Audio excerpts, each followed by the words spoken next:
All right. Welcome back to your favorite talk show.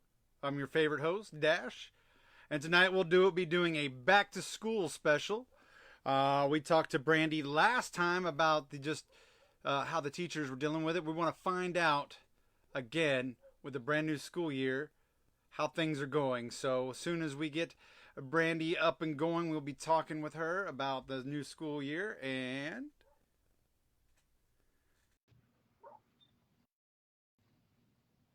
we'll hope that we got a good connection there at the should be live from her school tonight. And while I'm still in my awesome room, you're in your classroom. I am in my classroom. Ah, that's almost like being live on location, but not really. Well, I figured they need to see what a real classroom looks like, and it's better than my living room. So I just stayed here after school. The cleaning crew just left, so I'm literally the only one in the building. They're like, why are you still here? That's exactly what they said. And they were like, do you know how to set the alarm? And I said, yes, I can set the alarm. So yeah, I mean, I'm just a teacher. I don't know anything about electronics. I'm just a teacher. I don't know anything. Yeah. No, well, welcome back. Thank you. And we are back to school. Yes, we are back. I think this is like our 5th week, with kids. So, yep, it's been. Well, Go ahead. Let's get to the nitty gritty. The last time that we talked, I mean, obviously we know there's a lot going on with the world. What changes this time around do you like or dislike? If I can even ask, I don't know what you can answer, what you can't, but I mean, as far as that goes, I mean, obviously there's things. I mean, we all have things we dislike about obviously this pandemic, and I get it. But are there some things that were better this time around, more prepared for what was going on in the world with this and the children? So this time around, we've been used to wearing masks for over a year now. So our kids they're able to communicate with us better, even with the mask on. I do have about half of mine that don't wear a mask. We have the opt-out program here in Middell, and so about half of mine wear a mask, half of them don't. Sometimes when they wear it, it's down here below their chin anyways. So I teach 2nd grade. They're 7 and 8 years old. I mean, so it's just, I mean, so that part of it is okay. We've kind of gotten used to that. We're used to the social distancing. So when we line up, they know to leave space between them and the person in front of them. So that part is okay. The part I don't like is the quarantine now. Last year, my class was not affected at all. I didn't have anybody sick. I didn't have anybody that had to quarantine. This year, I'm on round 2 of having my class having to quarantine. So that's the hard part, because these kids need to be face to face. Their parents have jobs. I mean, it's hard. We can't do everything over the computer. So that's kind of the downside. Yeah. And for the people out there watching, we're not trying to make this political or anything. This is just to deal with. I just want to know how the teachers, because I mean, we can hear on the news all day long from the media, but I want an up and personal account of how the teachers are dealing with it, because you guys are heroes. Okay, you know that. I already know how I feel about teachers, but you guys are heroes. You're out there, and sometimes I don't think you guys get a say so about sometimes some of the things that go on with this stuff.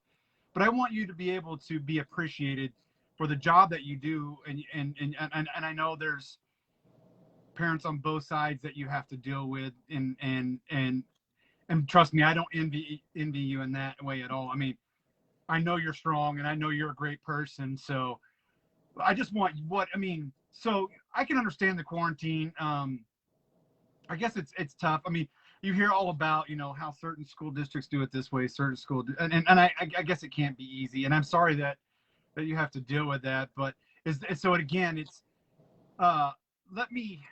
let me ask you, so if you've got kids in the classroom, and you've got people that are quarantined, are you trying to teach with the computer on to the students that are at home and then teach to the class? Or is it kind of, you just you send them stuff and you go, all right, while you're at home doing that, you do this, and then I'm going to do this. Right. So the way we're doing it is we have a program. We have a learning platform called Canvas, which you may have heard of, and oh yeah, we put things on Canvas, but we also use Seesaw in the lower grades, which is another learning platform, and so we can put activities out on Seesaw that mimic what we're doing in the classroom. So for those kids that aren't here face to face, they have activities out on Seesaw they can do. A couple of my kids, we've known ahead of time that they were going to quarantine. And so I was able to send home paper copies of everything. Somebody just texted me. There we go. I was able to send home paper copies of everything ahead of time so that they can work on it. I have parents, when their kids are home, they've called me during my plan time. Hey, we don't understand how to do this assignment. And I'll try to walk them through it and stuff like that. So I'm really lucky in that I'm not having to video myself teaching every day. I can just focus on my kiddos that are here at school. Yeah. Have you ever had any last year we had quite a bit where, I don't know how much harder it is for second graders, because our son was in the 5th grade, and it seemed like there was times where he would do the work, but for some reason it wouldn't show up on Canvas, and then it would show up being as late or something. Is that something that you have to deal with them as well? Do you have a hard time with that, or? I don't have a issue with that, but we don't do our grades through Canvas. We just use that mainly as our communication board for second grade. Our 3rd, 4th, and 5th grade use Canvas for grades, and I know they were having issues with that last year. Yeah. I think we've kind of worked some of those kinks out. So most of my assignments for my little ones are on Seesaw, and it's a lot more user friendly for my age group and things like that. We use Canvas mainly to communicate with parents, to kind of let them know, hey, this is what's coming up. I use the modules in Canvas to give my kids links to things like SumDog, which lets them practice their math facts and things like that. So that's kind of how we're using Canvas in second grade here. That's awesome. I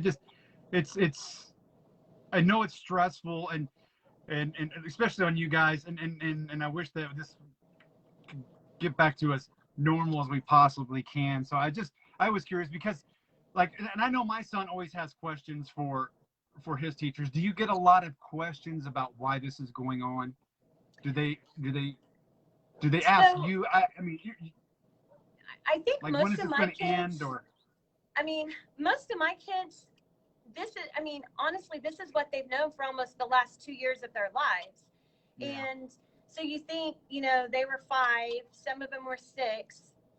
That's about when you start having your memories of things and stuff like that. Yeah. So honestly, this is really almost all they've known the whole time they've been in school, which is very sad when you think about it, that they don't know any different.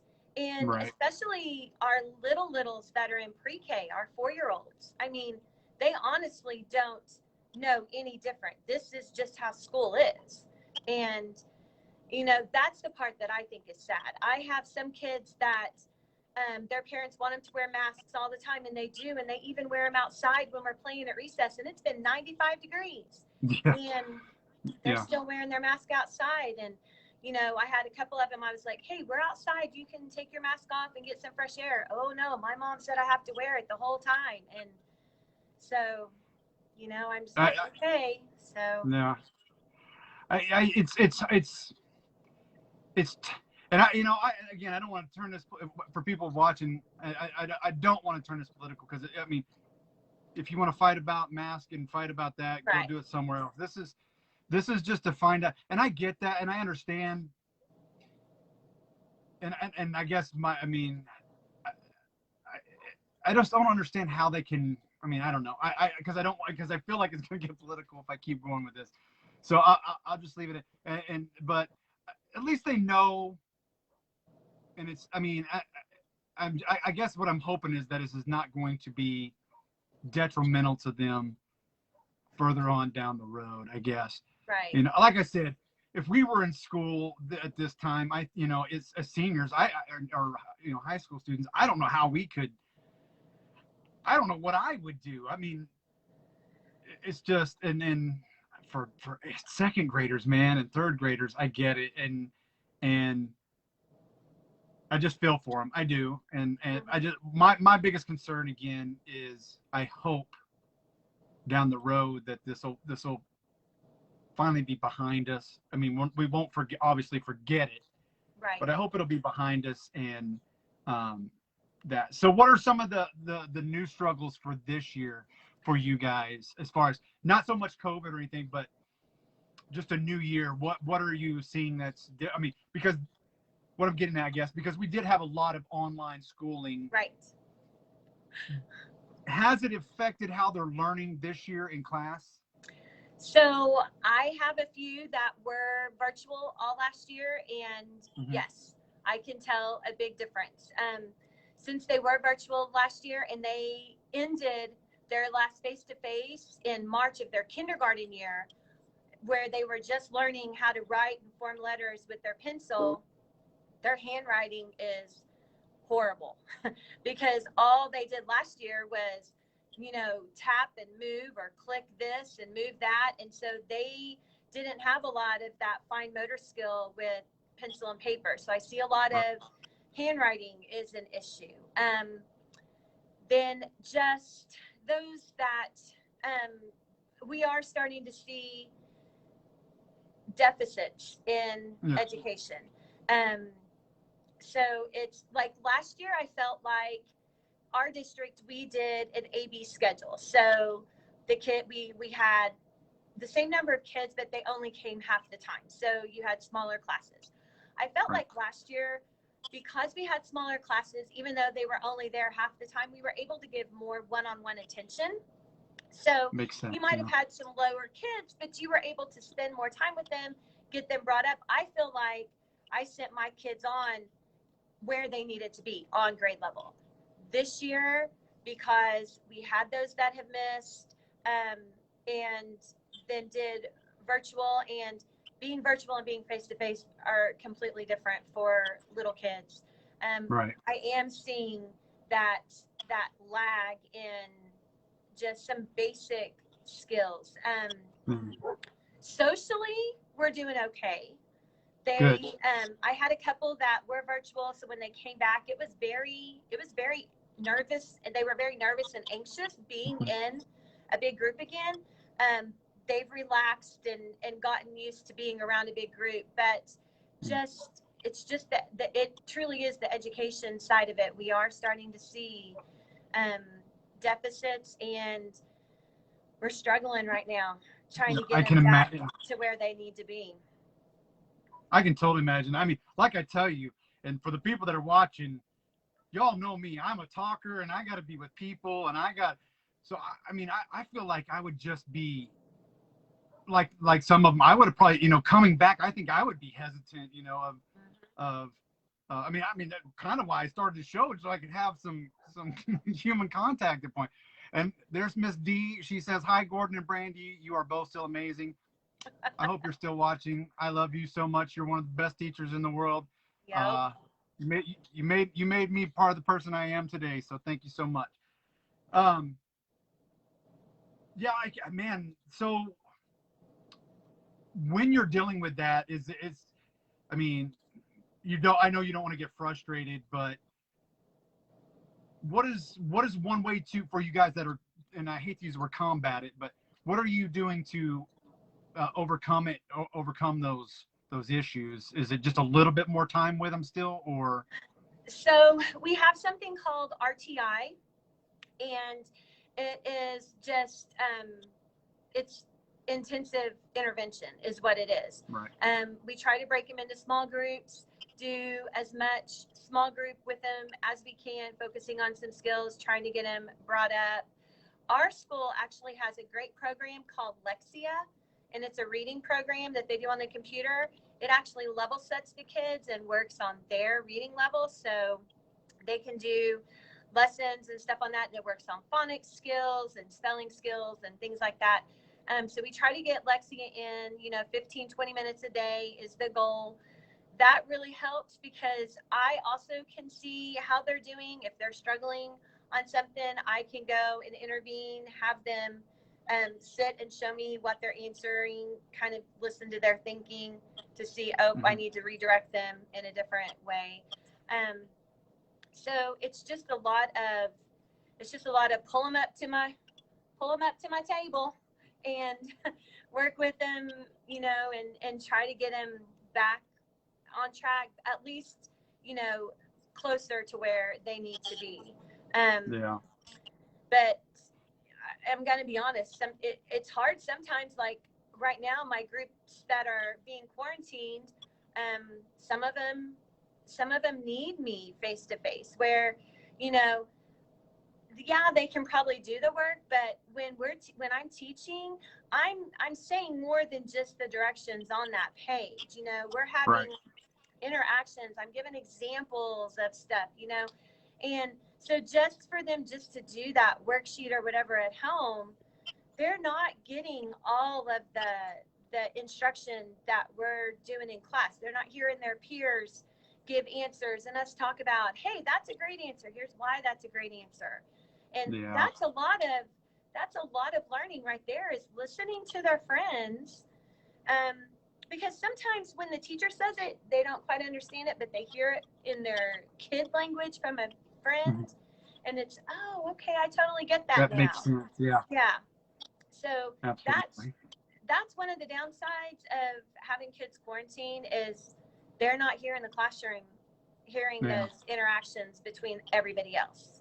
So, and I'm not able to give immediate feedback.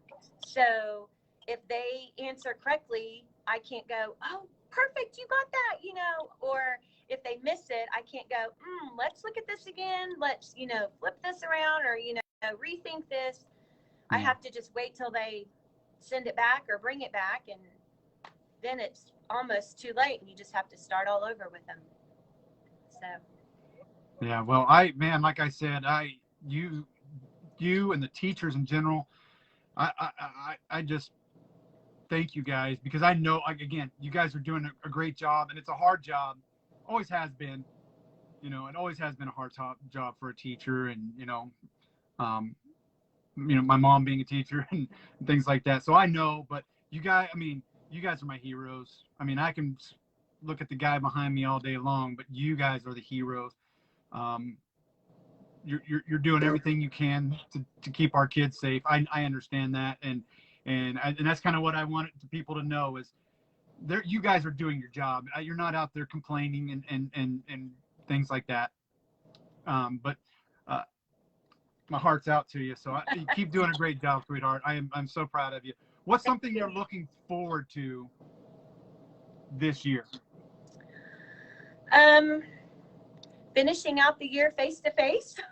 I would love to finish out the year face to face. I would love for us to not have to go virtual. You worry with the new strains that are out, how they're going to affect us, things like that. So I really would just love to be able to finish out this year without major interruptions of having to go virtual with things. So I'm looking forward to that. I'm looking forward to, we actually let parents in the building this year for parent-teacher conferences. So we didn't have any parents in the building last year. So seeing parents in the building this year was like, oh my goodness, it was different. So that was good, and the parents liked it, because last year my parents never saw their kids' classroom the whole time, stuff they're doing, and some of the achievements I can imagine. This is where their child spends most of their day, and they had not a clue what it looks like, or anything. So letting the parents back in, at least on limited visits, is great, I think. Yeah. So absolutely. Yeah, we got to go to his his as well. So, and then yeah, my wife, who's a teacher, they got to do theirs as in person again. So, and for she has the youngins as well. So the 4 and 5-year-olds. That's a lot too, because you get not being able to interact really well with the parents can hurt. How, I mean, I can sit there in class with a kid all day long, but you might learn something more from talking with the parents, right, that you don't get from the child. So I'm sure that was a struggle last year. So I'm so glad that you guys are at least trucking through it, if that's a good word, and being able to carry on. What's your now that your daughter is now what, and we talked about it last time, she's going to be at OSU? She is. She's actually at OSU right now.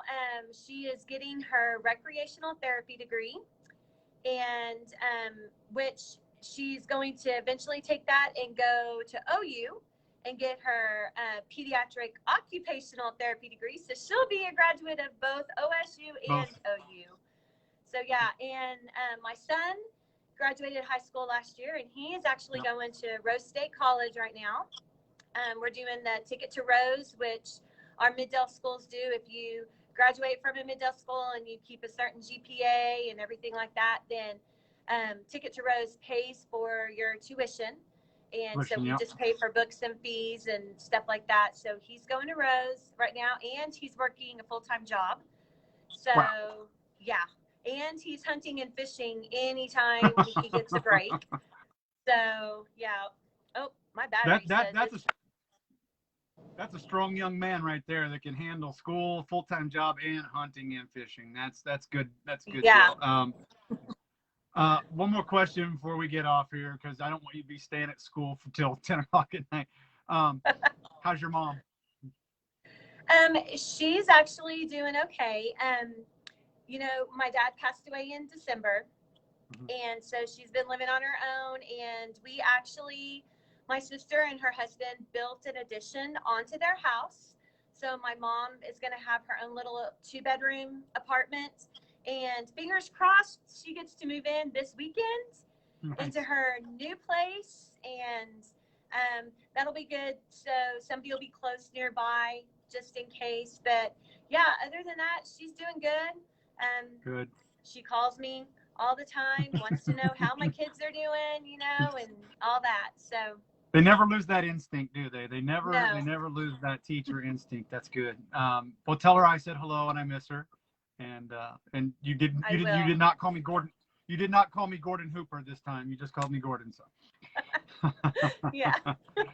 Well, I am so I don't know if this means anything, but I'm so proud of you for being strong and doing this and fighting it and taking care of our kids. So I appreciate you, and I know a lot of people out there appreciate our teachers. I always will. You are heroes.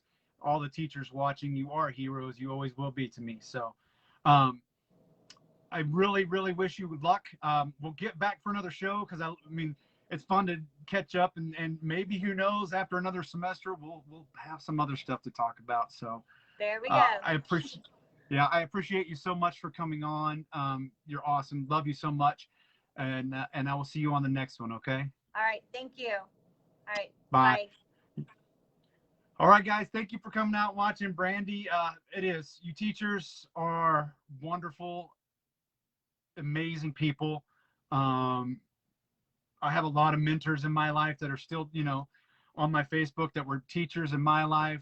Though we may not see eye to eye on some things, they will always be mentors. I will always cherish everything that they say. So if you see a teacher, tell them thank you for the great job that they're doing. They're out there doing what they need to do to take care of our kids. They really are. So if you see a teacher, thank them. And from the bottom of my heart, thank you for coming out and watching tonight. I love doing the show. And I get to talk to some amazing people. So with that being said, remember what I say: take care of one another, love one another, and I'll see you next video.